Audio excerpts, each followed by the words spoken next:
How to get $120 Uber Eats promo code. Let's get started. Launch your preferred browser. At the top, you'll see the search box. Over there, type in Uber Eats promo code and search for it. With that, different website links will appear. All these websites will provide you working promo codes for Uber. So go ahead and open any of these. For instance, I'm gonna open this one, Los Angeles.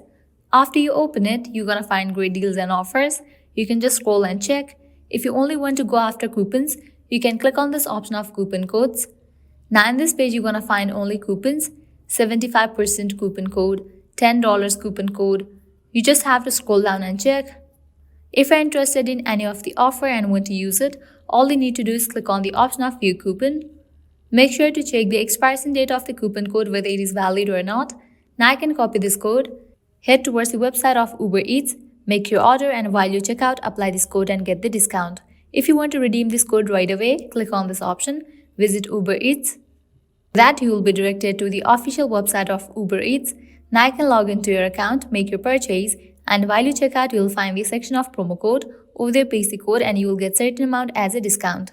Likewise, you can also try out other offers. Make sure to go through these websites, as these websites will also provide you working promo codes for Uber Eats. Well, that's a wrap for this video. This is how you can get up to $120 Uber Eats promo code. At the end, if you guys find this video helpful, don't forget to like, share and subscribe to our channel. Thank you.